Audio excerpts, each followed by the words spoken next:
place a donkey that is equally hungry and thirsty, place him an equal distance between water and food, he's going to die of both hunger and thirst because he can't make a rational decision between going to the hay or going to the water. We get stuck in these situations. We don't choose a course. Action is better than inaction.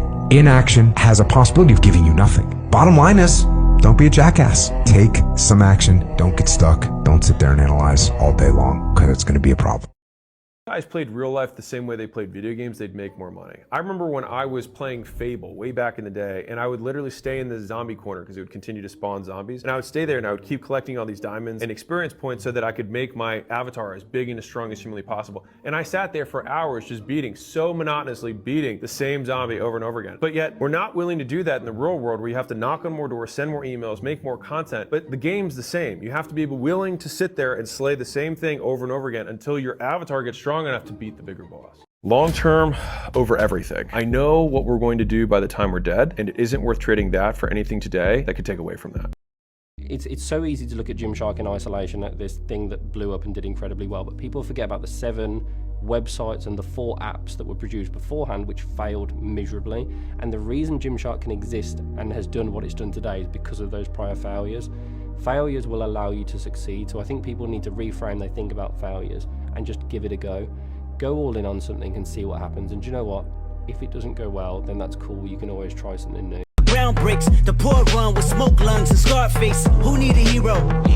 You need a hero. Look in the mirror, there go your hero. We're all given a dream, a vision, a preview of our destiny. That does not mean everybody will see it. That does not mean everybody will believe in you. That does not mean people will not criticize and try to destroy your dream. In fact, they should, because small minds cannot see a big vision. And even if they're not small-minded, they were still not given your vision. So how do you expect someone to see a vision that was not given to them? It's yours. Take care of it, nurture it, preserve it, manifest it, work at it, sacrifice for it, eat, sleep, and breathe it. But you cannot expect others to see it.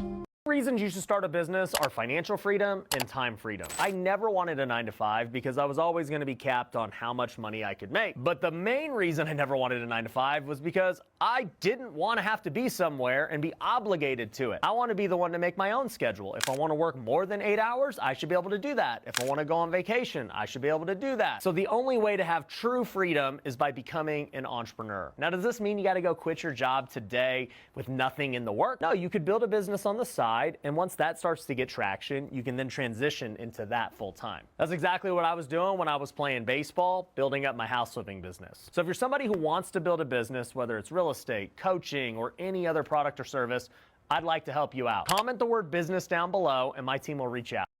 Gave me the best advice was Robert Greene. He wrote the 48 Laws of Power, 33 Strategies of War and Art of Seduction. He said everyone is not actually going to be prepared to take the time to actually utilize the information that's given to them. If you pay attention and you actually keep whatever information is coming in front of you, that you choose what's valuable. But the things that you do hear that are valuable, if you make it your business to keep it, even if you have to write it down, so you have to say it to yourself or whatever, and you just keep, the person says something and you go, what did you just say? Hold on a second, put it in my phone and hold on to it until it becomes a part of you in the way you actually would express yourself at different points. You develop a more advanced presentation, and I got that from Robert.